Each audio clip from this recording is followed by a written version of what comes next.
Bienvenue dans ce nouvel épisode de Sans Stress, votre podcast préféré, présenté par vos deux animateurs de podcast préférés, Monsieur Nicolas East-West Pierre-Mas, c'est son nouveau surnom à présent, et ma propre personne, Monsieur Léo Sartel, créateur de contenu à mes heures perdues. Et apparemment, ces derniers temps, j'ai pas perdu beaucoup d'heures parce que j'ai pas sorti beaucoup de vidéos. C'est vrai, le peuple en demande beaucoup plus. Tu mens en plus. Tu nous as dit que la vidéo du Texas sortait, et puis, elle n'est pas là. Non, il y a eu des soucis au montage. Le montage était tout prêt, toute la vidéo était bien, il manquait plus qu'à rajouter les sous-titres. Sauf qu'il y a eu un problème de traduction au niveau des sous-titres. C'est pas moi qui m'en suis chargé. Et déjà, la première phrase, c'était aujourd'hui, on va visiter le complexe de soccer de l'équipe du Texas. Et il y a eu plein d'erreurs, plein de fautes et tout. Donc, il faut tout que je reprenne à la main. J'avais pas le temps ce week-end, j'étais en déplacement, monsieur.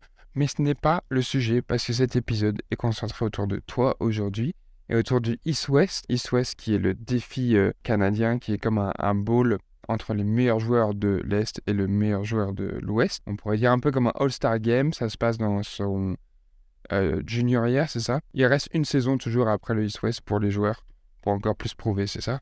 Pas tout à fait. T'as pas mal le essence du concept. Par contre, il reste 2 ans, souvent. Donc, c'est l'année Ok. avant ta draft. L'année avant la saison, avant ta draft, pour la grande majorité des joueurs. En fait, live, on est l'été. Puis, il y a la saison qui arrive cet automne. Donc, la majorité des joueurs qui étaient présents au East-West, ça va être leur dernier automne, donc leur dernière saison, avant de se présenter au CFL Draft. Par contre, la particularité de la CFL comparée à la NFL et du football canadien comparé au football NCAA, c'est que ces joueurs-là, si les équipes CFL décident de ne pas les garder à la fin du camp d'entraînement, donc des training camps, ils vont pouvoir être renvoyés pour une 5e année à leur université respective. Pourquoi je dis Ok. seulement pour la majorité des joueurs? C'est que dans mon cas, par exemple, comme j'ai fait 4 saisons collégiales, moi, je n'aurais pas le droit. Moi, il me reste 2 saisons avant ma draft, et ensuite, après ma draft, moi, je n'aurais pas l'option de revenir. J'ai comme perdu une année universitaire au cégep. Ok. Voilà. Je vois. C'est fou. Ça veut dire que là, ça va être ta 3e saison, en fait. Enfin, Exact, c'est fou. C'est exact. pas si fou, mais... Aussi, normalement, ça devrait être ma 4e saison, mais comme on en a perdu une à cause de la COVID, je rentre dans ma 4e année d'université, mais ma 3e saison de foot, j'ai le droit de faire 4 saisons de foot. Ok. Voilà. Ok. Carré. Tout est compris, tout est... Mais du coup, pour toi, ce serait pareil, ça va pas être ta draft hier, après cette saison de foot? Non, parce que Ok. c'est ça, la draft est toujours après la 4e année, peu importe. Ok, Tu vois, d'accord. mais moi, j'ai que le droit de faire 4 ans, donc j'ai pas le droit à cette 5e D'accord. année, c'est ça. Tout fait du sens. Ouais. Ok, je comprends. Du coup, aujourd'hui, l'épisode va être pas mal centré sur ton expérience là-bas, qui était quand même un gros événement. On va en apprendre plus sur ce que tu as pu faire, qui t'as pu rencontrer, ce que tu as appris, etc. Mais tout d'abord, on va commencer par ma première question. Parce qu'aujourd'hui, évidemment, je suis en mode intervieweur. J'interviewe mon pote, enfin ma connaissance, Nick, qui est la star de cet épisode, notre premier invité. Et je me mets dans la peau de Claire Chazal pour mes Français et de... qui je pourrais trouver en québécois? Charles-Antoine Sinot. Voilà, c'est à 6 notes. Ça me va très bien. Du coup, ma première question, c'est le train. T'es parti en train à McMaster University, dans l'Ontario. C'était comment de prendre le train au Québec? C'est très drôle que tu me parles du train en ce moment parce que malgré qu'il est présentement 2 heures du matin à Sherbrooke, il y a un train qui est en train de crier en ce moment à travers ma fenêtre. Vous ne l'entendez pas dans le podcast, mais au moment où tu as dit train, j'entends tu, tu. Ça m'a juste fait vraiment rire. Mais bon, oui, C'est Sound Effects.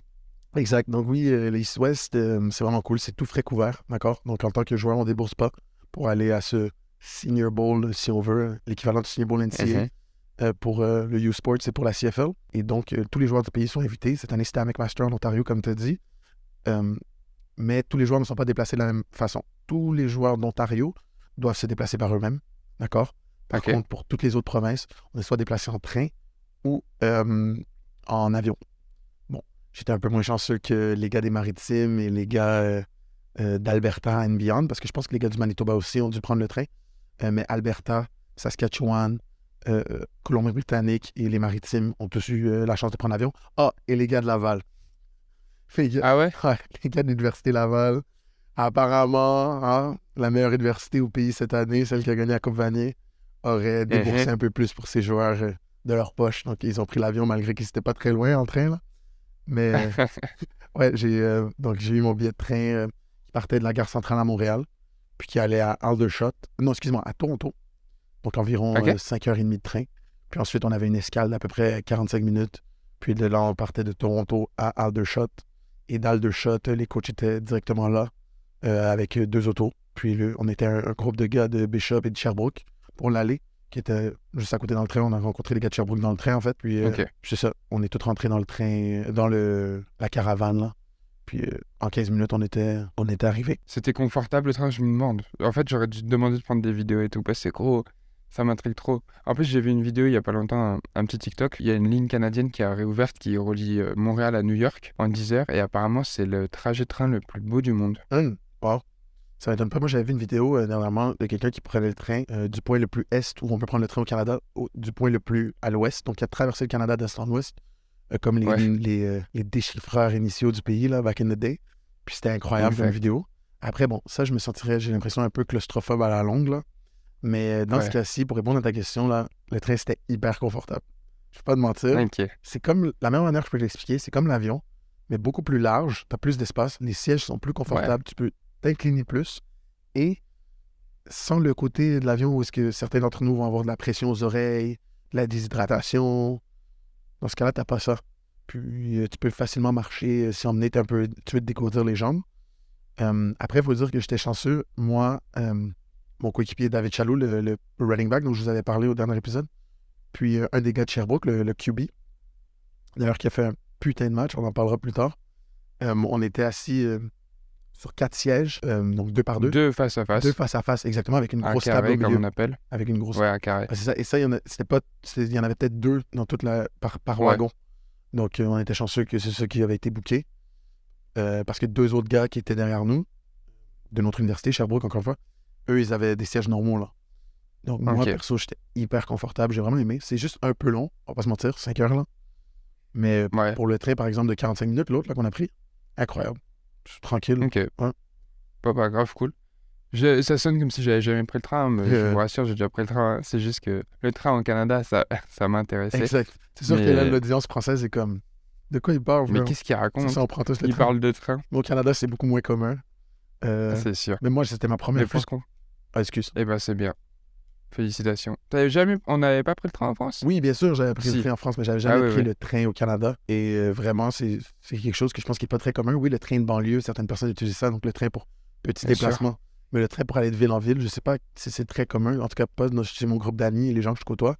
Puis je le recommande, c'était... Une bonne expérience. Ouais, c'est tranquille. Cool que ça soit bien passé. Une fois arrivé là-bas, ça s'est divisé un peu comment ta semaine, genre? T'es arrivé, vous avez eu un meeting direct, comment ça s'est passé quand t'es arrivé? Bon, donc, dès qu'on est arrivé, il était quand même en soirée. On est arrivé direct dans le vestiaire. Ils nous ont donné nos jerseys de pratique, notre hoodie, un short, un t-shirt. Puis ensuite, ils nous ont laissé aller au vestiaire. Il y avait déjà nos noms d'apposer, notre position. Puis Waouh. on voyait avec qui on était. Là. Tu sais, c'est là que tu vois les gars de chaque université, parce qu'ils ont ton nom et ton université. Ils nous ont laissé vider les trucs de notre sac qui étaient exclusivement football, les mettre dans le vestiaire. Puis ensuite, on a marché peut-être 2 minutes. Il faut savoir que c'est un campus vraiment, vraiment beau. Puis on a marché genre 2 minutes, donc du vestiaire à les résidences où on restait, qui était hyper proche du terrain. C'était vraiment pratique. Puis de là, ils nous ont donné nos clés. Puis on a fait le check-in. Il faut savoir que au début, j'étais pas avec mon coéquipier de Bishop, mais assez rapidement, on a magouillé pour être ensemble. Donc ça, c'était cool. Et donc, la première journée, c'était que le check-in. OK, le lendemain. Donc ça, on est arrivé, si je dis pas de bêtises, le lundi. Ouais, C'est le lundi. c'est Oui, ça. t'es arrivé. C'est drôle que tu le sais plus que moi. Le mardi, c'était une journée... la matinée, c'était des tests. L'après-midi, c'était la première pratique. Ensuite, mercredi et jeudi, c'est des journées de pratique. Donc, des two-a-days. OK, donc c'est déjeuner, pratique, dîner, meeting, pratique, meeting, souper, meeting. Pour traduire, parce que les Québécois, ils utilisent des repas bizarres. Ah ouais, C'est ça. petit déjeuner le matin, ensuite entraînement, ensuite repas du midi, donc déjeuner, meeting, pratique, meeting après la pratique et repas du soir, donc dîner, et après encore un meeting. Ouais, c'était des grosses journées. En fait, excuse, Tu je m'étonnes. pense que j'ai ajouté un meeting de trop. Il n'y avait que 2 meetings par jour. Donc, il y avait Ok, un meeting par pratique. D'accord? Donc, on ok, révisait les vidéos de la pratique qu'on venait de faire. Donc, ça, c'était ok. mercredi et jeudi. Vendredi, c'était une journée beaucoup plus relaxe. Donc, c'était walkthrough. Par contre, Mhm, un truc vraiment cool qu'ils ont fait, c'est qu'ils ils nous ont forcé, mais on était bien contents de le faire, à tous passer notre certification 1, donc level 1 d'arbitre pour le football canadien amateur. Oh, Ouais. C'était la première fois que ça a été fait. C'était une initiative parce que apparemment il y a une crise d'arbitrage au niveau du football canadien. mhm, Donc voilà, c'est officiel. Je peux maintenant être arbitre amateur, donc tout niveau en dessous de l'université. Et je bouge ok. peut-être au-dessous du cégep aussi, au Canada. Donc ça, c'est cool. Donc on a eu un walkthrough et cette certification-là. Ça a pris combien de temps la certification? 2 heures. C'était quand même long. Ah ouais, ok, bon, Mais, ça va. mais c'était cool. C'était des arbitres de renom là, qui les ont fait. Des gars qui ont fait la Grey Cup, des gars qui ont fait la Coupe Ok. Vanier. C'était vraiment cool. Et c'est quoi, genre, ils vous posent des questions, ils vous forment... Comment ça se passe? C'est dans une salle? Ouais, C'est... ben en fait, ils ont été transparents. Ils ont dit que c'est pas nécessairement comme ça qu'ils font la certification. Monsieur, madame, tout le monde Mhm, aurait passé une certification beaucoup plus pointilleuse, beaucoup plus poussée. Mais Football Canada, ou en tout cas l'association des arbitres, est venue à un accord compte tenu de la situation, compte tenu de la crise et qu'il y a vraiment besoin d'arbitres. Et compte tenu du fait qu'on mhm, on est des joueurs de foot de haut niveau, qu'on pouvait avoir une certification avancée, non, pas avancée, plutôt accélérée, comme parce qu'il sous-entendait qu'on avait déjà un background de foot assez élevé et qu'à travers ça... donc, c'était vraiment une présentation orale, mettons, de 2 heures avec un mhm. peu d'interaction. Puis on a pu poser des questions Ok, spécifiques à nous. C'était quand même cool. Là, j'ai appris beaucoup. Pas de mentir. cool. Ouais. Stylé de fou. Puis c'est ça. Puis C'est quoi le finalement, truc samedi, un brunch, puis après game day. à la télé? Non, pas à la télé, mais sur YouTube. Ouais. J'ai pu regarder un peu, hein, donc je suis Sure. content. Yes. Est-ce qu'il y a un truc en particulier que tu as appris pendant la formation d'arbitre là, Ouais. dont tu te souviens? Ouais, puis je sais pas si je veux te le dire parce que j'aimerais ça que Bishop l'utilise en sneak peek, là, genre en sneaky, mais je pense que notre audience est plus française, donc ça devrait être chill. Il faut savoir qu'au football canadien, OK, amateur et universitaire, parce qu'il y a des règles qui diffèrent Qui diffère. entre amateur, universitaire et pro, mais dans ce cas-là, non. OK, apparemment. Il faut Ok. savoir que si un joueur sort du terrain par sa propre guise, OK, Mhm. et a un impact sur le jeu, ce sera toujours un flag. Ouais. Ouais. Et si par exemple, il récupère le ballon, mettons, un joueur sort par sa propre guise, rembarque, fait un turnover, même s'il a récupéré le ballon lui-même, ça va être un flag et on redonne le ballon à l'autre équipe. Tu comprends? Ok. OK, en d'autres termes, ton équipe a le ballon, c'est toi le porteur. Je suis en défense. Je sors du terrain par ma propre guise, la personne me pousse. Je reviens sur le terrain, je force un fumble, je récupère le ballon, flag et on vous redonne la balle. Mon fumble n'existe pas. Ouais. OK? Bon. Mhm. Sauf sur un kick-off. Ah ouais? Ouais, sur un kick-off, pour une raison bizarre, c'est que une pénalité diverge. 10 yards. OK? Mais- Ok. Tu peux garder le ballon. Donc moi, Ok. automatiquement, j'ai écrit à mon head coach à Bishop, comme quoi Mhm. on pourrait faire une situation d'un sidekick où un de nos joueurs sort du terrain, donc tu sais, les défenseurs ne le voient plus, rembarque sur le Mhm. terrain, récupère l'onside kick, et ce serait notre balle. Ok. Diverge de pénalité, ce serait notre balle. Waouh. Ouais. Mon cerveau a tout de suite fait « Oh shit ». Là, pour les gens qui Purée, sont pas c'était très les deux fous. football, vous voyez peut-être pas à quel point ça peut être bon, mais pour tous ceux qui connaissent le foot et cette situation d'onside kick, qui ont l'image en tête, ça peut être deadly parce que tu peux te cacher hors du terrain, Ouais. basically, et aller te placer exactement où le kick va être kické et rentrer juste avant. Purée. C'est stylé de fou. Ouais. C'est stylé de fou. Après, vas-y, il faut que tous les arbitres soient au courant, quoi. Exact, mais tu sais que on a une autre affaire qu'on a appris dans la certification niveau 1. Les arbitres ont un temps, normalement un bon arbitre, a un temps alloué en pre-game où il va voir les coachs et leur demande Messieurs les Ouais, coachs, c'est quoi vos jeux un peu spéciaux que je pourrais voir pendant la partie d'aujourd'hui pour pas justement faire un bien call, sûr. un mauvais call parce que le jeu a l'air de X, mais finalement c'est Y. Donc c'est quelque chose que Sheriff pourrait expliquer. Coach Sheriff Nicolas, notre coach en chef. Ça s'est passé comment, les tests? Oui, ben, si tu te rappelles bien, au dernier podcast, je t'avais dit que je visais entre 30 et 34 pour mon vert, OK? Ouais. Que je voulais faire plus que 5 au bench, sinon j'allais vraiment être fâché. Et que si je faisais Mhm. 10, j'allais être extrêmement content, OK? Mhm. Que mon plus fort test allait être le T-test. et que c'était pas sûr que j'allais courir mon 40. Ouais. OK. Je n'ai pas couru mon 40. OK. Pas à cause... Félicitations. Merci. Pas à cause de mon hamstring, mais à cause de mon tendon d'Achille. Donc, mon hamstring, finalement, a eu le temps d'aller beaucoup mieux.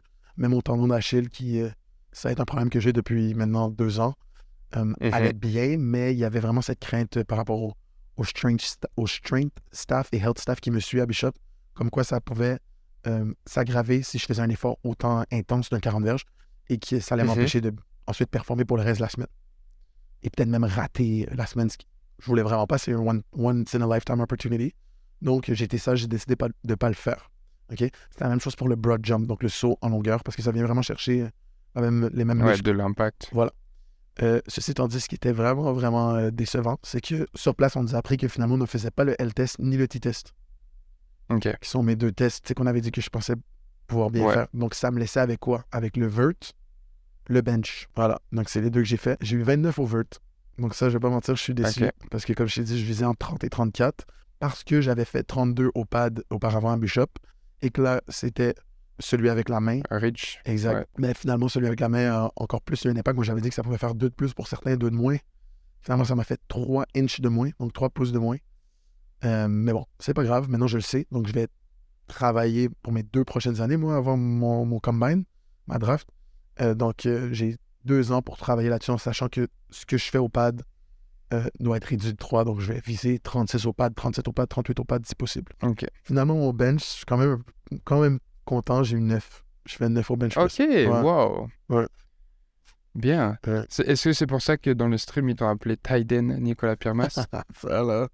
Non, ça, c'est parce que, comme tu as pu voir, dans le scheme du Offensive Coordinator de Queen's University, le receveur W, sur certains jeux de course, il va bloquer le DN inverse. Ouais. Et les commentators, I guess, qui se sont dit, ça, c'est un truc de tight end, je les comprends. Chez nous, c'est un truc de tight end. Et donc, ils m'ont appelé tight end Nicolas Pirmas. Durant, du coup, ces 5 jours, 5-6 jours, c'est quoi les 3 choses que tu dirais que tu as appris et qui t'ont, par exemple, ouvert les yeux ou des choses vraiment que tu as appris, que tu as pu voir d'autres personnes, etc. Parce que tu étais quand même baigné dans un environnement de très bons joueurs, de joueurs de qualité, de haut niveau aussi, comme toi. Qu'est-ce que tu as pu prendre chez les autres ou dans l'environnement, dans tout ça? Qu'est-ce que tu en as ressorti? 3 trucs, j'ai envie de 3. OK. Ouais, c'est une très belle question. Une très bonne question, je dirais. C'est très précis aussi. 3. Je te dirais, bon, peut-être pas des trucs que j'ai appris, mais des trucs qui m'ont sauté aux yeux. Des trucs qui m'ont été reconfirmés ou réaffirmés. Des trucs que tu sais ou qu'on t'a déjà dit, mais que là, tu l'as senti. Puis c'est bien beau de comprendre quelque chose, mais de le vivre, c'est différent. Le premier qui me vient en tête, là, c'est dans la vie, là, t'as vraiment deux possibilités. J'en ai déjà parlé dans ce podcast, on en a parlé ensemble, mais il y a 2 réactions face à l'adversité. T'as des gens qui font des excuses, qui se plaignent, et t'as des gens qui double down.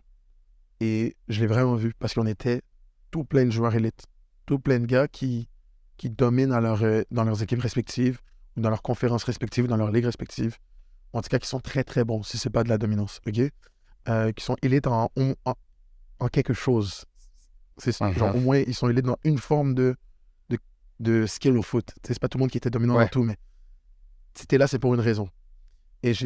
Mais, quand on est arrivé, soudainement, aucun de nous parle le même lexique footballistique. Okay? Aucun de nous se connaît. Aucun de nous a le même mode de vie. On n'a pas les mêmes horaires, les mêmes rythmes dans nos équipes respectives. Et donc, tu as des gens pour qui leur skill set, le fait qu'ils sont forts, n'a pas paru tout de suite. Et tu as des gens qui ça a vraiment affecté et qui sont allés dans le négatif. Ah, ben, l'environnement ici n'est pas bon de toute façon. Ou, ben, c'est parce que le coach n'est pas bon ou il met dans une situation pas bonne. Et tu as d'autres gars qui étaient comme, oui, c'est différent de ce que je fais. Ah, ça, c'est...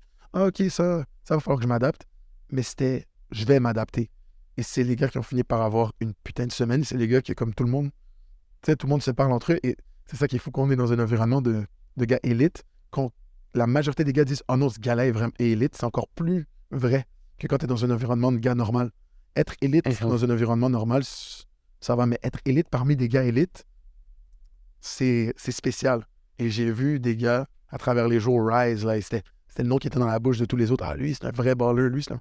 Donc, je te dirais que c'est ça. La première chose que j'ai appris, si tu veux, c'est que face à l'adversité, ceux qui vont finir par performer, c'est ceux qui font pas d'excuses. C'est ceux qui s'adaptent, peu importe. C'est pas pour dire que plein de gars ont été négatifs, mais Bien sûr. sans vouloir nommer des gens, il y avait des exemples très flagrants et ça m'a marqué sur le moment. Et même moi, hein, j'ai eu des pensées négatives, mais j'ai dû Ouais, essayer de les suppress. Tu comprends?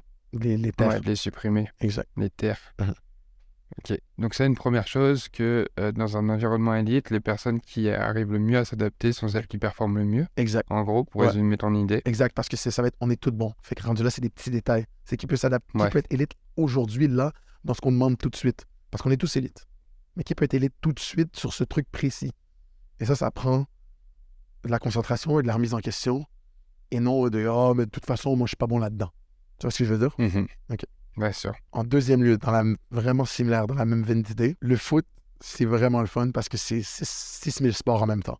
On le dit tout le temps, on le sait, mais là, je l'ai vécu. Parce que j'ai vu des All-Stars de partout au pays se faire demander de faire des trucs qu'ils font pas chez eux. Et il y en a qui étaient poches. Dont moi. Je m'exclus pas de ça. On l'a dit tantôt. Moi, pour ceux qui ne savent pas, qui écoutent ce podcast, je suis un crafty receiver. Je suis un route runner. Je suis un finesse player beaucoup plus qu'un physical player. OK? Donc, en français, je suis un gars beaucoup plus de technique et d'esquive, si on veut. Je suis plus...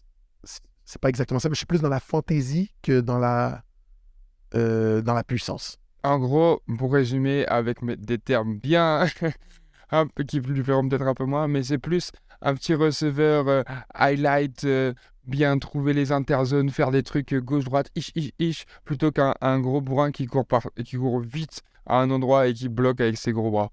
Voilà, je dirais pas highlight par contre, parce que je suis pas nécessairement le receveur qui va courir un fade, puis qui va faire le gros TD, puis qui va battre tout le monde. Non, je suis vraiment plus un gars d'interzone, les Ouais. mains sûres, route runner.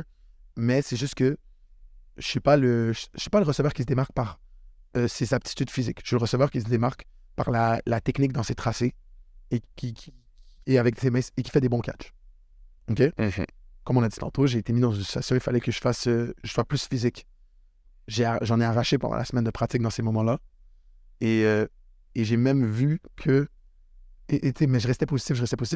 Et quand justement, il y a eu la seule période de one-on-one, il y en a eu une, le mercredi, et c'était à peu près 30 minutes. Tout le monde, là, Est et Ouest mis ensemble, one-on-one. Et ça a été spécialement filmé et envoyé à la CFL. Et après cette période... Et ça, c'est vraiment ma force. On me met moi contre une personne à faire ce que j'aime le plus faire, courir des tracés. Et après cette période-là, il y a beaucoup de joueurs qui sont venus me voir. « Oh, t'es fort! Oh, wow, t'as fait ça, ce gars-là! C'était disrespectful comment t'as couru ce route-là! Oh, wow. » Et c'est là que j'ai réalisé « Ah, depuis 2 jours, là, je parais pas très fort parce que je suis pas en train de faire mes trucs à moi. » Tu vois, genre, c'est là que ça m'a marqué. Mais c'est pas grave parce que j'étais là pour le faire, peu importe. Mais, anyway, pour revenir à mon point, le football, c'est un sport de spécialisation, surtout quand on monte de niveau. Et mon Dieu, que tout le monde peut être humble. Tout le monde peut se faire... c'est quoi le mot en français? Ramener les pieds sur terre. Exact. Tout le monde peut se Tout faire joueur de ramener les foot pieds peut se sur faire terre. ramener les pieds sur terre à notre niveau, quand sa spécialisation n'est plus ce qu'on lui demande de faire. Ça, je l'ai senti, mais ça a vraiment fait de moi un meilleur joueur de foot. Puis j'ai vu des lacunes que j'avais, que je vais absolument travailler dans mes 2 prochaines années universitaires. Ok. Ça, c'est ton deuxième point. Ouais, ça, c'est mon deuxième point. Pour finir, mon troisième point, sincèrement, je te dirais, c'est le monde du foot est incroyable. Genre, les joueurs de foot, là, bon, on entend plein d'histoires, surtout au Canada en ce moment. Et je veux pas throw shade sur un autre sport, mais je vais le faire. En ce moment, on entend des histoires par rapport au monde du hockey au Canada. Le hockey qui est notre sport national, le sport le plus joué au Canada, le sport, je te dirais, on est le plus élite, le plus reconnu à travers le monde. Des histoires de climat toxique, des histoires de initiation vraiment dégradante, des histoires de abus sexuels, des histoires de vraiment des trucs sombres, OK? Et ça fait remettre en question dans les médias, est-ce que les joueurs de hockey sont, en général, est-ce qu'il y a un problème dans la culture du hockey? Est-ce que c'est un sport qui promouvoit des bonnes habitudes, des bons citoyens? Puis j'ai pas les réponses, parce que honnêtement, c'est un sport que je connais très peu, genre que je connais très peu le joueur, et je suis pas là pour amener ces réponses-là. Mais si je peux dire un truc, et c'est anecdotique bien sûr, mais de mon expérience, parce que là, comme je te dis, j'étais avec les meilleurs joueurs du niveau universitaire au Canada, donc juste en dessous de pro, et le climat était exceptionnel. Vraiment, là, je te parle de entraide, beaucoup d'humilité, ouverture à apprendre de l'autre. Genre, c'était vraiment, vraiment nice. Genre, j'ai pas les mots pour le dire, là, mais j'étais extrêmement surpris. C'est pas la première fois dans ma vie que je fais des camps de foot. Moi, j'en mange des camps de foot. Regarde, je suis allé en France, j'ai essayé de rencontrer des joueurs de foot. Quand j'étais petit, je suis allé à tous les camps possibles. Team Québec, Coupe Spalding, qui est comme l'équivalent d'un Junior Bowl en France, qui s'appelait le Challenge Wilson à l'époque. École de football Bruno Eppel, qui est l'équivalent de l'EFAJA, par exemple, en Europe. Je suis allé à tous ces trucs-là. Et plus jeune, tu sais, parce qu'il y a le facteur jeunesse, où on se cherche et tout, il y avait des gars qui étaient peut-être un peu... qui pouvaient passer à être arrogants ou non ouverts. Mais là, rencontrer tous des joueurs de foot élite d'environ entre 18 à 25 ans, peut-être pas 18, non, entre 20 et 25 ans, j'ai vu vraiment des gars vraiment cool. Des gars que je pense qu'ils vont être des leaders de demain. Des gars qui vont faire tout plein de trucs dans différentes facettes de la société. Des gars qui vont être des bons papas, des bons frères, des bons maris, des bons politiciens, des bons tout ce que tu veux. C'était vraiment cool de faire partie de quelque chose comme ça. Genre, je fais partie de ce groupe d'individus-là. Ça, j'ai vraiment... ça m'a donné beaucoup d'espoir pour notre sport et notre communauté. Ok. Bon, bah ça c'est bien. C'est important le côté humain aussi dans tout ça, parce que c'était une de mes questions aussi. Comment c'est de... Il y a quand même ce côté un peu compétitif, parce que tu veux prouver un peu plus que les autres, évidemment. C'est comme ça, c'est le sport. Mais en même temps, c'est des gars d'autres équipes, donc peut-être tu les as déjà affrontés, toi, en saison, etc. Et là, tu dois vivre avec eux, tu dois faire équipe avec eux. Le concept est marrant, en vrai, avec un peu de recul pour des gens qui font du sport, etc., de devoir devenir teammate avec peut-être une équipe rivale, etc. Mais du coup, de ce que je comprends, tu as plutôt bien vécu ça, non? Ouais, non. Overall, c'était incroyable. C'est vraiment le fun que tu prends le temps de parler de l'aspect marrant, parce que c'était que ça les premiers jours. Je vais donner un exemple. Le premier dîner, qui était le mardi, on n'était pas à l'endroit, genre le dining hall où ils nous a amené le service traiteur comme les autres journées. C'était ils ont juste amené des pizzas. C'était un peu à l'arrache, OK? Et c'était comme, bon, une pizza par groupe de 2. Et moi, je suis arrivé en ligne un peu en retard. J'étais pas avec les gars de Sherbrooke ou mon coéquipier de Bishop. J'étais pas comme avec le groupe naturel avec qui j'étais au début parce qu'on était dans le train ensemble et tout. Ou mon coéquipier, of course. Je me retrouve en ligne avec des gars de Saint-FX. Saint-FX qui est nos plus gros rivaux de conférence. Depuis que je suis à l'université, j'ai pas gagné contre eux. On a perdu en Lonely Bowl contre eux. Tu vois ce que je veux dire? Ouais, c'est l'équipe ennemie. Exact. Et un des deux gars se retourne et dit, ah ben, on est 3, est-ce que tu veux qu'on fasse 2-2? Puis là, je fais, ouais. Genre, et là, c'était quand OK. Et finalement, on est allé s'asseoir, bro. On a parlé on est allé, genre, sur les estrades du terrain. C'était une belle journée. Ouais. On s'est assis, on a parlé pendant 30 minutes, on a connecté. Maintenant, oui, je vais jouer contre eux, ça va être mes ennemis, mais comme je les verrai plus jamais de la même manière, genre. Ouais, bien sûr. C'était vraiment cool. Ça, c'est cool. Est-ce que, là, je vais faire un peu mon gars football, mais est-ce qu'il y a un petit détail avec un coach ou avec un joueur très football que tu as pu apprendre? Par exemple, moi, quand j'étais parti m'entraîner à Bishop, là, plutôt, tu sais, il y a genre un détail dont je me souviendrai toujours, c'est un détail cool, mais c'est sur les speed cut, en gros, de knee drive, de faire comme si on donnait un coup de genou. Et je sais pas, ça, j'ai l'impression que c'est un détail qui a changé un peu comment je courais mes tracés. Est-ce qu'il y a un petit détail comme ça par rapport à ta position qui t'a été donné cette semaine? Oui, non. Ou pas spécialement? Bien sûr, non, j'en ai un. Mais avant, je vais mentionner un petit truc, il faut que je fasse un shout-out. La personne qui t'a amené ce knee drive-là, si je me trompe pas, c'est bien Lokman Najem. Exactement, lui-même. Lokman, je dois faire un petit shout-out dans ce podcast parce que j'ai pas pu courir le 40 comme je t'ai dit tantôt. Mais j'ai travaillé sur ce 40-là pendant au moins un mois. Donc, du moment où j'ai eu la nouvelle que je partais au East West jusqu'au East West. Comme j'avais dit dans le dernier épisode, j'ai fait du track pour la première fois avec des souliers de track sur une piste d'athlétisme, donc une piste de track. Puis, j'avais pas les moyens à ce moment-là, ni accès avec Bishop à un coach d'athlétisme comme tel. J'avais un strength coach qui prenait du temps avec moi pour me préparer pour le bench, pour le T-test, pour le L-test et pour la vitesse. J'avais pas un track coach pour vraiment changer ma technique de course comme telle. Et Lokman, qui avait pris le temps justement l'année dernière quand tu es venu nous voir pendant la saison et s'était blessé, de t'aider dans ta préparation à toi pour ta saison qui arrivait au printemps, à être un meilleur receveur, ben, il a pris le temps complètement gratuitement, et son temps là, à venir avec moi à la piste d'athlétisme la plus proche de Bishop 1 à 2 fois par semaine pendant un mois entier et me faire un entraînement personnalisé. Et j'ai même pas fini de parcourir le 40 et il m'a quand même dit « Hey frérot, j'ai vu le film, t'as l'air plus rapide. Frérot, je suis content pour toi. » Tout ça. Genre, c'est une crème, cette personne-là. Puis, regarde, on n'est pas tant d'audience encore, mais que ce soit une personne qui écoute ça et qui se rappelle « Wow, Lockman Najem, c'est une bonne personne. » C'est la moindre des choses que moi, je peux faire. C'est, genre, je suis extrêmement reconnaissant. C'est vraiment gentil ce qu'il a pu faire pour moi. Puis, ça m'a fait chaud au cœur. Bien sûr, je pense que il pourrait être un très très bon coach, il fera un très bon coach. Et en fait, il a une façon de discuter avec toi. Moi, j'avais adoré m'entraîner avec lui. Je m'étais entraîné quasiment 4 semaines avec lui. On avait fait pas mal de petits entraînements, etc. Pendant qu'il était blessé. Et en vrai, là, j'attends qu'une chose, c'est pouvoir remettre ça.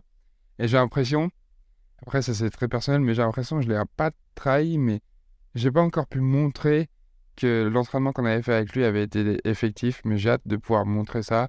Et lui envoyer, dire regarde, et qu'il soit en mode let's go et tout. Genre, j'ai vraiment hâte de ça. Je te comprends totalement parce que j'ai senti la même chose. Genre, quand j'ai eu le final, j'ai pris la décision finale avec le staff de BU que j'allais pas courir le 40, ma plus grosse boule au ventre, autre que merde, moi-même, je peux pas compétitionner parce qu'un compétiteur, tu veux compétitionner. Ouais, bien sûr. C'était je laisse tomber Lockman, il a mis tellement de temps sur mon 40, puis je vais pas le faire.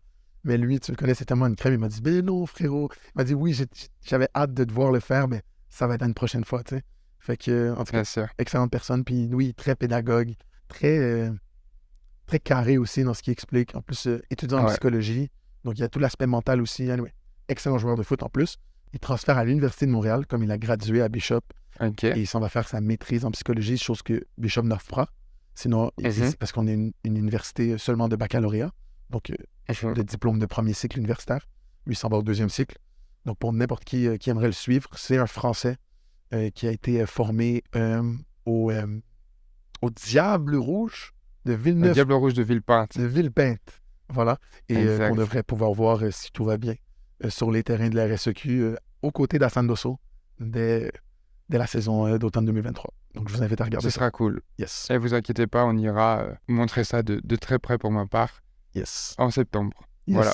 Yes. Le chandail est fini Ouais. et maintenant je veux savoir le tips. Donc, le tip que j'ai eu, qui est peut-être un tip que certains connaissaient déjà, et même moi, j'en avais déjà entendu parler, mais là, je l'ai implanté, et c'est sûr que je vais le travailler, parce que c'est bien beau connaître quelque chose, mais on sait au foot, il faut que ça devienne second nature, que ça devienne comme un réflexe musculaire que tu fais tout le temps. Bien sûr. L'offense de Queens, en tout cas, l'offensive coordinator de Queens qui était là-bas, lui, il appelait ça un drop step, OK? Et c'est simplement le fait de quand on attrape un ballon où est-ce que notre corps est face au corps arrière, d'accord? Ouais. Ou à 90, et qu'on pense qu'on est ouvert. C'est pas une balle contestée, c'est très important. C'est le fait au moment où la balle touche nos mains, ou même un peu avant, de déjà tourner le pied le plus près du upfield avant l'attraper. Comme ça, au moment où l'attraper est fait, t'es parti. Et ça, c'est très important sur les hooks, sur des quick-outs, surtout des quick-outs canadiens où est-ce qu'on sit sur le pocket.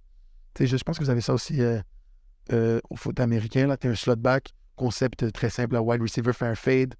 Si l'autre slot peut-être fait un flat et le troisième gars à l'intérieur fait un stick route, donc un out route avec l'option de sit et de faire un drop step. Et je l'ai implanté. J'ai pas eu la chance de le montrer en match parce que c'était des routes où j'étais en full speed anyways, mais je l'ai implanté en pratique et j'ai vu la différence.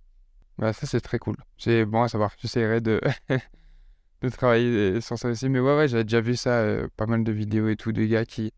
Tu sais, il faut faire la différence entre partir avant le ballon, qui est mauvais pour un receveur, alors ses yeux avant, et avoir le corps prêt à courir et les yeux sur la balle quand on arrive pour pouvoir juste talk and run. Exact. Distinction très importante. C'est le bas du corps, donc nos jambes qui se tournent avant, mais le haut du corps, le visage, les yeux, les mains, eux sont encore au ballon. C'est assez technique. C'est pas quelque chose que je conseillerais à des très jeunes receveurs ou des nouveaux receveurs de faire. Mais pour ceux que ça intéresserait, il y a Cooper Kupp qui a fait une vidéo excellente là-dessus que vous pouvez trouver sur YouTube, sur la chaîne YouTube de la NFL. Au niveau des joueurs qui étaient présents en East-West, lesquels t'ont vraiment impressionné? Bon, premier, clair, net et précis, là, ça c'est. Je pense que tout le monde a été impressionné. Anthony Robichaud. Anthony Robichaud, qui est le carrière de l'université voisine, les Crosstown Rivals de l'époque de l'université Bishop. plus maintenant parce qu'on est dans des conférences opposées, mais c'est encore une équipe qu'on voit parfois en match pré-saison. D'ailleurs, si tout va bien, on va les voir pour la pré-saison 2023. Là. Ok. Anthony Robichaud qui est leur carrière depuis maintenant 3 saisons, si je ne m'abuse. Donc, en fait...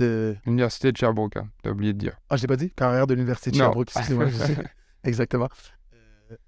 Incroyable. Incroyable. C'est un carrière qui, malheureusement, n'a pas eu... premièrement, c'est un gars de la Rive-Sud de Montréal qui a joué pour le Cégep Édouard Ouais. Montpetit, qui a eu une belle carrière là-bas en Division 2. Ensuite, il est parti à Sherbrooke. Assez rapidement, à l'intérieur de cette université, a montré qu'il c'était un carrière de haut niveau, OK? Puis il a eu le respect de ses coéquipiers et de son coaching staff. Mais Québec comme tel et sur la scène canadienne n'a pas encore eu la chance de créer un nom parce qu'il y a eu beaucoup de malchance au niveau de la santé. Il y a eu des blessures. Cette saison, il a eu une crise de l'appendicite qui l'a sorti pendant plusieurs mois. Mais le peu de temps qu'il a pu jouer a mis des bons chiffres. Des très, très bons chiffres.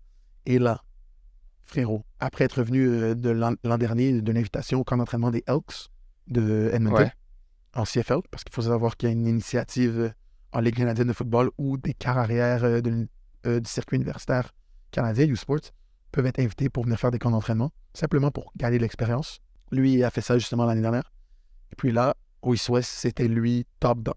Genre, Fred Net, là, sur les 4 QB là-bas, les 2 QB de l'Ouest et les 2 QB de l'Est, il avait probablement le nom le moins connu, ou en tout cas un des noms les moins connus. Il y avait un QB de Laval, il y avait un QB de Western, puis il y avait un QB de Toronto, que, bon, les Québécois, on le connaissait moins, mais tu sais, la OUA, l'Ontario, ils ont toujours ce sentiment de supériorité parce que c'est la conférence avec le plus d'équipes, la conférence la province la plus populeuse du Canada. Donc, tu sais, Anthony n'est pas arrivé avec un gros nom, à part pour ceux qui le connaissaient bien. Et frérot, il est sorti de là, c'était lui le meilleur QB de loin. De loin, loin, loin. Une petite anecdote, au milieu du match, à un moment donné, il y a un gars de mon équipe, donc l'équipe de l'Est, mais qui joue, je pense, pour Queens. Il vient me voir parce qu'il faut savoir qu'on jouait une drive. Donc ça, c'est une drive offensive où je joue pas. C'est un All-Star Game, c'est normal. Il vient me voir. Ça va être dit. Attends, pause. Comment ça se fait qu'il y ait un gars de Queens qui joue pour l'Est?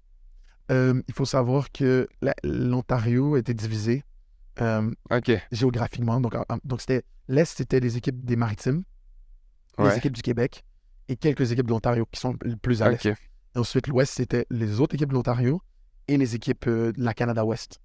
Mais il y avait quelques changements pour qu'on soit sûr d'avoir toutes les positions de couvertes. Donc, par exemple, il y avait seulement 2 kickers au East-West. Un kicker de l'Université Laval à Québec, qui était notre kicker de l'Est, et un kicker de Saint-FX. Donc, ils ont mis le kicker de Saint-FX dans l'Ouest. Ok. Tu vois? Ils équilibrent, bien sûr. C'est ça. Donc, pour l'Ontario, c'était pas clair. Par exemple, nous, on avait 2 joueurs des GGs d'Ottawa, clairement une équipe très proche du Québec. Par contre, un corner des GGs d'Ottawa était dans l'Ouest aussi. Ok. Ouais. Et des fois, il y avait des trucs extrêmes. Genre, nous, on avait un DN de Saskatchewan dans l'Est. Alors que Saskatchewan... c'est loin à l'Ouest. Ben, comme aussi le gars de Saint-FX. Il n'y avait pas plus à l'Est. Ouais, bien sûr. C'est très drôle. Anyway. Donc, ou peut-être c'était Guelph aussi, le DN qui est venu me parler. Mais Queens ou Guelph, je me mélange tout le temps ces 2 équipes-là. Il vient me voir, il me dit, Bro, who the fuck is this quarterback, man? C'est qui, lui? Et je dis, frérot, c'est un gars de Sherbrooke, non, il est fort. En plus, je dis, puis tu sais, rappelle-toi que Sherbrooke a fini 3e dans la RSEQ. Genre, ça te montre à quel point la conférence québécoise est forte. Tu sais? Ouais, bien sûr. Et là, il dit, Man, I think this guy would be the best quarterback in the OUA right now. Il dit, je pense que ce gars-là serait le meilleur QB de la Ligue ontarienne maintenant. Et pour qu'un Ontarien dise ça, là, eux qui pensent vraiment... il faut... Et là, il dit, et je te jure, j'arrive pour dire genre, ouais, non, c'est vrai. Il dit, actually, I think he might be the best quarterback in the country. Genre, c'est à quel point il a dominé ce match-là. Là. Tu comprends? Il y avait une effervescence. Je suis pas là pour me positionner pour dire qu'Anthony Robichaud est le meilleur QB au Canada. Là. Il y a des très gros noms au Canada. Et ça, c'est à la CFL de décider, tu sais, dans le draft et tout. Mais, my God, quel homme. C'était... Charlotte. Et, il a d'être comme ça. Ouais, et un super bel être humain. C'est un de mes boys, là, maintenant. Je te dis, j'ai vraiment un gars que tu sais, c'est pas mon ami proche, là, mais que je considère comme un de mes gars. J'ai hâte de m'entraîner avec lui. On habite dans la même ville, donc. Ouais, donc ça, c'est pratique. Voilà. Très cool. D'autres noms? Oui, un autre gars de Sherbrooke, my God, je suis en train de... Mais change d'université, en fait, transfert. De cocksock nos... je suis en train de cocksock vos rivaux. Nos crosstown rivals. On l'appelait AK pendant pendant le camp, je vais juste trouver son vrai nom parce que c'est pas Ike, clairement. Là. C'est un DB de l'Université de Sherbrooke qui est pas le meilleur pure man-to-man cover guy nécessairement, mais c'est Ouais. un putain de baller. Ça, quand je dis de spécialisation, et je dis pas qu'il est pas bon man-to-man, là. Il est très bon man-to-man, mais c'est pas un man-to-man specialist. Mais quand le football commence, là je te parle, les plaqués, jette des blocs, kick-off, punt, allez, tu sais, c'est un Ouais. dog. Bro, Ok, genre, je vois. on pratique, j'étais comme, ça va, il est bon. Le match a commencé, j'ai dit, OK, genre, c'est une machine.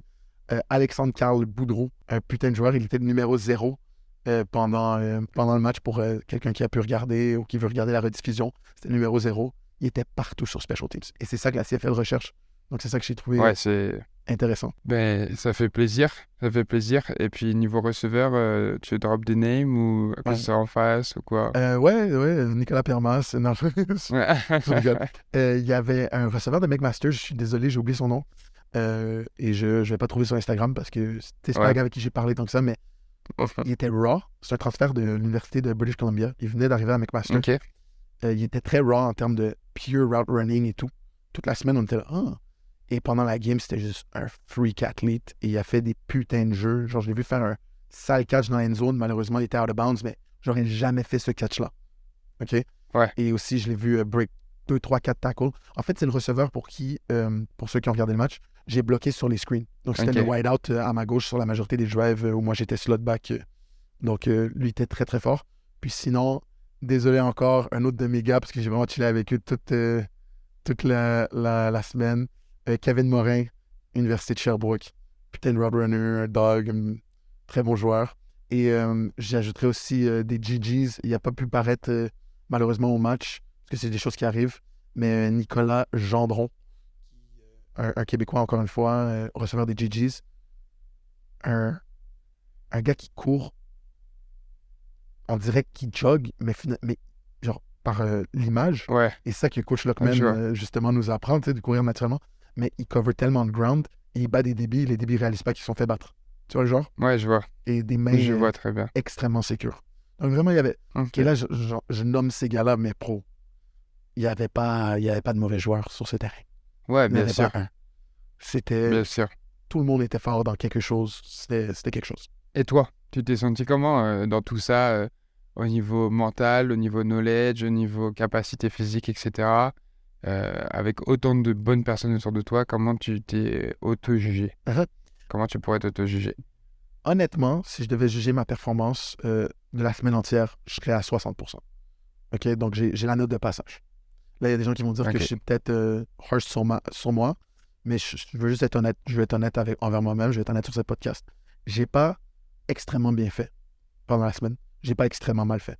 J'ai gagné beaucoup de reps. Là, je te parle de la semaine entière, que ce soit le match et Ouais. toutes les drills de compétition qu'on a fait, toutes les skelly, Pachel, 12-12.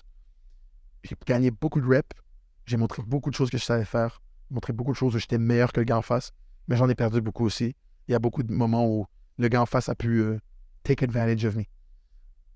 Ce que je suis fier de moi, c'est que j'ai continué à y aller, peu importe. Je me suis dit, ah, OK, il a fait ça, je vais essayer ça. J'ai pas eu peur d'avoir l'air ridicule, j'ai pas eu peur de me planter. J'ai vraiment essayé. Tu sais, je jouais un match entier à aller bloquer un D-end alors que je suis Ouais. 5'9", 180 livres et qu'à Bishop, on me fait juste me mettre dans l'espace parce que je suis un route runner et non un gars physique. Tu vois ce que je veux dire? Bien sûr. J'ai aussi, et je suis fier de moi, sur 2-3 screens, j'ai réussi à clean mon gars pour que justement le wide-out dont je parlais tantôt de McMaster puisse aller faire des yards. Donc, j'ai eu des moments comme ça, mais j'ai aussi des moments où j'ai dit, ah, OK, non. Là, ça, j'ai faut arrêter.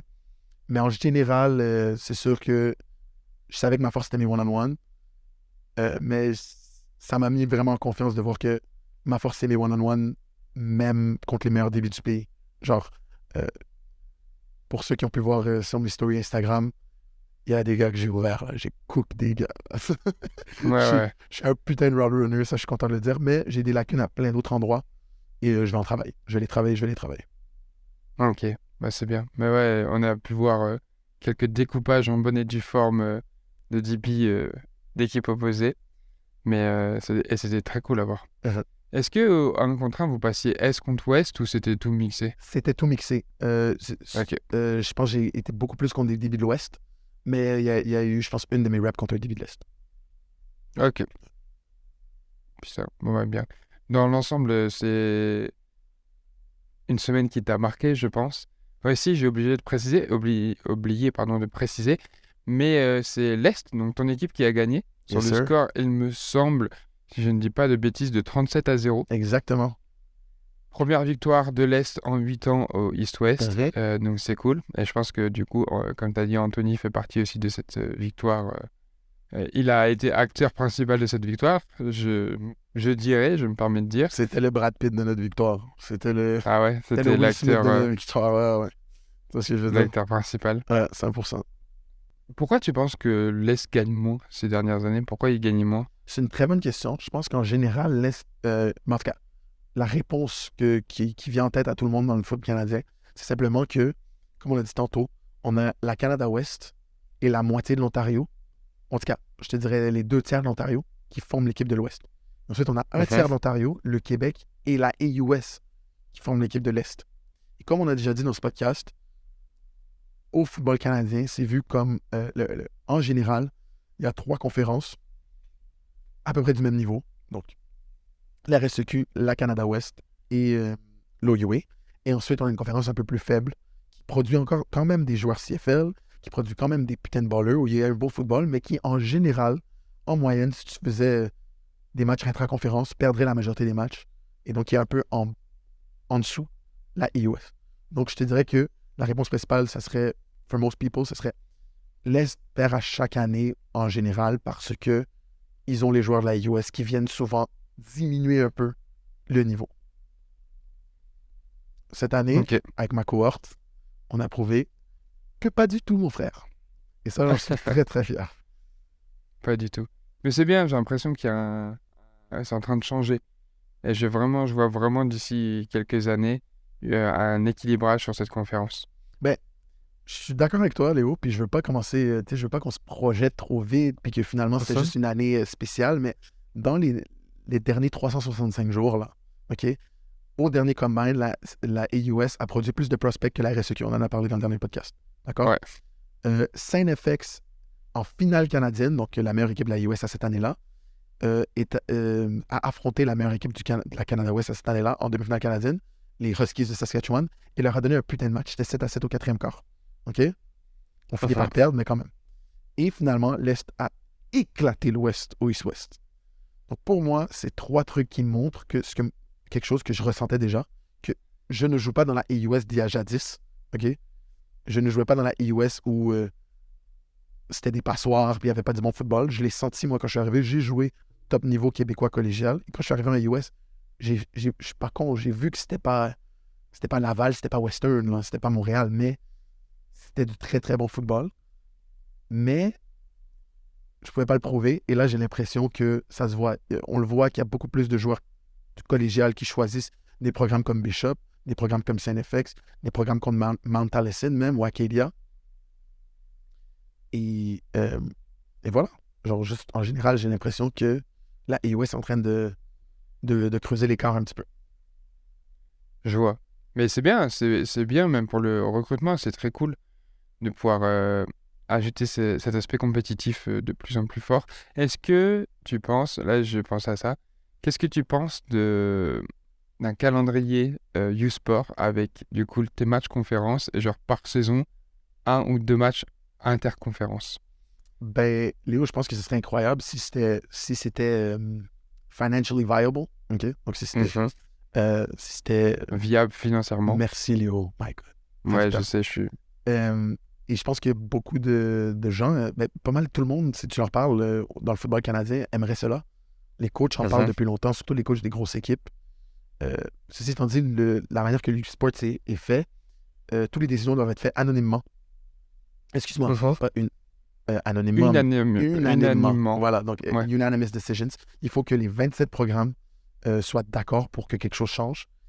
Et malheureusement, beaucoup des équipes US, je te dirais pas Bishop, mais pas mal toutes les autres, c'est pas viable pour eux. Et c'est pas en leur intérêt. Et pas juste eux, hein. Le Bottom Ontario aussi, ça les intéresse pas. Ouais. Et même, je dirais, certaines équipes moins fortunées dans la RSEQ, pour pas les nommer. McGill, quoi? Wow. Ok, bon, dommage, ça serait stylé. Peut-être un jour, ça serait vraiment cool de voir ça. Mais peut-être pas cette année. Est-ce que tu as une dernière petite anecdote, des petits trucs à raconter sur le East West, des petits trucs secrets? En effet, je viens d'y penser en parlant de ça, là. Euh, un truc qui était vraiment drôle au East West, ok, c'est que c'était de la genre, après les premiers jours là, que les jeunes ont baissé, tu sais, il y a des gros groupes qui se sont créés, of course. Ok. Déjà, l'Est, je trouve qu'un un des trucs qui nous a permis de gagner 37-0, outre le fait qu'on avait du quarterback play far superior que l'Ouest, nos shades au corps arrière de l'Ouest, euh, c'est le fait qu'on a créé un bond. Ok. Il y avait vraiment Ok, une cohésion. une cohésion. Ouais. Il y avait vraiment ce côté underdog, ce côté. Nos coachs déjà nous disaient, les gars, ça fait des années que l'Est n'a pas gagné ce match-là. Vous êtes les underdogs, on vous perçoit comme l'équipe qui ne va pas gagner. En plus, Persevere, la page la plus grande sur Instagram de sport universitaire canadien, a fait un tweet, je pense la deuxième journée du East West, pendant que nous on était tous là-bas, en disant, en regardant les rosters, et je traduis en français là, en regardant les rosters du East West, l'Ouest va exterminer l'Est. Et ça a vraiment créé un engouement toute la semaine dans notre locker room. Il faut savoir aussi que c'est seulement le mercredi qu'on a fait des périodes compétitives Est contre Ouest. Donc, Ok, le mardi, et seulement la deuxième pratique du mercredi. Donc, on a fait la pratique du mardi soir et la pratique du mercredi matin contre nous. Et dès qu'on a fait cette pratique du mercredi soir contre eux, on a réalisé, que ce soit notre offense ou notre défense, on a dit, c'était plus facile que quand on est l'un contre l'autre. Et là, l'un contre l'autre. ça parlait. Et finalement, il y avait le facteur francophone. OK?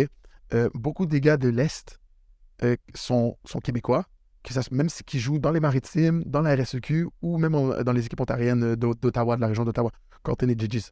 Donc, automatiquement, les Québécois entre nous, ça va, on parle français et tout. Mais aussi, tu as les gars des Maritimes qui sont des Maritimes et qui souvent ont été en immersion française ou parlent un peu plus français comme c'est des provinces bilingues. Donc, un cri de ralliement qui s'est fait assez rapidement dans la semaine, c'était Ah oui, oui. Ok, C'était 1, 2, 3, ah oui, oui. Parce que les anglophones, ils trouvent ça drôle. ouais, bien sûr. Ah oui, oui, les Français. Et finalement, le kicker de l'Université Laval, qui était comme un kicker qui impressionnait toute la semaine par ses punts et tout, puis tout le monde disait wow, dans l'équipe de l'Est, sûrement l'équipe de l'Ouest aussi, mais bon, moi j'étais dans l'équipe de l'Est. À un moment donné, pour faire un breakdown par la semaine, au début là, de la semaine, c'est un gars vraiment plus francophone, là, il comprend très très peu l'anglais. Ok, Il a dit 1, 2, 3, beat West, ok, à la place de beat West. Et ça, c'est yeah. devenu un cri de ralliement toute la semaine. Beat West, beat West. Donc, il y avait une cohésion dans l'équipe de l'Est. Et tu voyais que l'équipe de l'Ouest nous regardait de haut. Ça a fait du bien de les frapper. On était au halftime, là, ça dansait fort, là, parce que c'était déjà 17-0. Mais Ok. c'était pas mon anecdote, parce que je suis parti sur une C'est tangente. pas grave, c'est bien. Mon anecdote, c'est que le East-West, oui, c'est plein de joueurs élites, pour la majorité qui font pas d'excuses et qui essaient vraiment de performer. Et il y a des belles cohésions. Mais surtout, c'est en fait, ça n'empêche pas beaucoup de comparaisons par rapport à vous, vous avez du meilleur gear que nous. Vous, c'est comment. Et gros, nous, on a découvert des trucs sur certains programmes. T'as des programmes, ils sont traités tellement bien. Et tu t'en douterais. Genre, ça te choquerait pas quand je les nommerais, tu sais. Mais t'as des programmes, ça te choquerait comment ils sont maltraités, tu sais. C'est pas nécessairement des petits programmes, genre. Et c'était un truc en particulier que je peux dire. À McMaster, tout le long de la semaine, OK, le health staff, donc les thérapeutes du sport, ils nous faisaient notre taping, tout ça, en pre-game, mais pendant les pratiques, ils étaient à peu près 10 sur 5 pour l'Est, 5 pour l'Ouest, et ils se promenaient en tout temps, walkthrough, stretching, peu importe la période de la pratique, là, avec chacun un pack de 6 bouteilles d'eau glaciale, 4 bouteilles d'eau, 2 bouteilles de BioSteel. Et gros, t'as même pas le temps de sentir la petite sécheresse dans ta gorge. Water, water, water. Et moi, j'étais comme, wow, mais quel service, mais quel luxe. Et là, on se retourne en gars de Québec, en gars du Québec. Ah, vous avez ça dans votre équipe? Les gars de Laval? Non.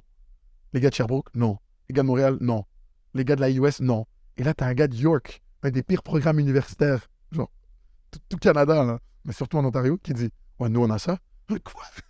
Il y avait plein de trucs comme ça. Est-ce que tu savais que les gars de Sherbrooke font pas de pass shell? Quoi? Il n'y a pas de pass shell à Sherbrooke. tout est un 12-12. Ils ont peut-être fait un Wow. pas shot, ouais, des trucs comme ça, genre, qui étaient vraiment drôles. T'as des équipes que leur gear est fucking laid, t'as des équipes qui pratiquent tout le temps en pantalon. C'est juste vraiment drôle de voir des gars. Puis là, Ouais, je vais les petites transférer à ton anecdotes de équipe. Moi, chacun. c'était Ouais, des gamins, en fait. Tu sais, on a tous des adultes, puis on s'attardait sur des petits c'est sûr. détails de nos équipes. Ouais, tu sais. Non, c'est marrant. Et du coup, t'as essayé de recruter 2-3 gars? Of course, Anthony Robichaud, direct. Tu veux pas jouer en mauve, mais non. Blague à part, c'est tous des gars qui sont des morceaux extrêmement importants de leur programme, qui adorent leur Bien programme sûr. malgré les comparaisons. Euh, non, je te dirais que j'ai peut-être créé des amitiés que je pensais jamais créer. Mais non, Ouais, on laisse tout le monde dans leur équipe respective. Puis justement, les gars de Sherbrooke que j'ai nommés, on devrait les voir en pre-season cette année, juste avant ma saison. ça serait cool. Donc tu sais, autant que je viens de les praise, j'ai bien hâte de les frapper, là. Ouais, bien sûr, c'est normal. En tout cas, Petite de tout faire pour rivalité les frapper, positive. bien sûr. Oui, bien sûr, Voilà. évidemment. Mais très cool. Un dernier truc que tu as envie de nous partager? Une petite phrase motivante, un petit truc pour l'espoir des jeunes? Ouais, j'ai commencé le foot quand j'avais 12 ans parce que j'étais un petit garçon à Laval d'une famille modeste, mère monoparentale qui s'acharnait pour tout me donner, pour que je manque de rien. Mais, tu sais, veux pas, je manquais de présence masculine. Tu sais, elle pouvait pas compenser pour ça. Ouais. Puis je manquais aussi d'encadrement parce qu'elle travaillait tellement que t'es pas autour de moi. Et j'ai vraiment commencé le foot avec l'encouragement de ma mère à l'époque. Maintenant, ouf, elle aimerait tellement que ça que j'arrête. Mais euh, en cherchant un peu cet encadrement masculin. Donc c'était vraiment que ça, là. Puis, fast forward, ça va faire 12 ans maintenant. Ça m'a ouvert les plus grosses portes genre, dans ma vie. Ça m'a fait les plus belles rencontres, les amitiés les plus solides que j'ai. Ça m'a permis de compétitionner à un niveau que je pensais jamais avoir la chance de compéter. Je suis un peu ému. Bon, je vais pas pleurer sur le podcast, Carolis, mais ça m'a permis de... C'est la plus belle décision que j'ai faite de ma vie. Le foot, c'est le plus gros blessing dans ma vie. Je vais finir par pas jouer pro. OK? On en parlera dans un autre épisode, mais je me suis assis avec un agent au East West et ça y est, c'est officiel. À ma taille, à ma grandeur, selon lui, malgré que je suis un très bon joueur, c'est impossible que je joue pro en Amérique du Nord. OK? Dans la NFL CFL. Puis c'est correct, je le savais. Je l'ai toujours dit, mais c'est souvent les gens autour de moi ou les fans de ton contenu et un peu de ce que moi je fais qui me disent mais non, c'est confirmé. Mais bon, ça m'empêche pas d'aller jouer pro en Europe, of course. Je vais pas jouer pro au foot, mais le foot m'amène tellement d'autres trucs connexes, des choses incroyables. Si aujourd'hui vous écoutez ce podcast et vous hésitez à jouer au foot, vous jouez un peu, mais vous ne mettez pas à fond. Ça vous intéresse, mais peu importe, frérot. Honnêtement, que ça soit du flag, le club de ton coin, l'université, le cégep où tu es allé, d'aller regarder des matchs, de devenir commentateur, de t'impliquer pour ton club en tant qu'assistant. Juste allez-y. C'est incroyable ce sport. Dans cette vie où souvent on se cherche, où il n'y a plus trop de structure pour notre génération. Il n'y a pas un truc fixe sociétal qu'on fait tous comme nos parents avant. Genre, il y a des trucs qu'en tant que société, ils avaient, en tant que cohorte, ils vivaient communément. Comme, je vais donner un exemple, la guerre. C'était né dans les années, tu étais en vie dans les années 45. Tout le monde a vécu la Deuxième Guerre mondiale, c'est un truc commun. Si vous êtes tous nés vers le boom Internet, tout le monde a vécu ça. On n'est plus cette génération-là, on est très fragmenté socialement par le fait qu'on est tous dans nos petites bulles de réseaux sociaux, on peut consommer ce qu'on veut, on peut parler avec des gens à travers le monde, etc. Le foot, c'est tellement rassembleur et ça ramène cette cohésion dans un monde où souvent on n'en a pas, et ce sentiment d'appartenance dans cette société où souvent j'ai l'impression que certains jeunes en auraient besoin. Je me suis étalé un petit peu, mais... Ouvert. Ouais. Étalé. Non, mais c'est très bien. Et c'est surtout très juste, le football est un beau sport qui rassemble des gens d'horizons différents, de backgrounds différents, et qui au final deviennent amis. Et c'est vraiment cool. C'était notre épisode spécial sur le East West, sur ton expérience à l'Est, enfin en Ontario pour représenter l'Est. Si vous avez apprécié cet épisode, n'hésitez pas à nous le dire, on attendra vos retours. C'était un sujet précis, contrairement à notre structure habituelle, mais c'était très important pour nous d'en discuter et d'en parler. Puis même moi, personnellement, j'avais beaucoup de questions que je voulais partager avec l'audience. Merci Nick de nous avoir raconté ton expérience. Pensez à nous suivre sur nos réseaux sociaux, @LeoSartel, @cette semaine. Et on se retrouve la semaine prochaine dans un nouvel épisode de Sans Stress. À bientôt.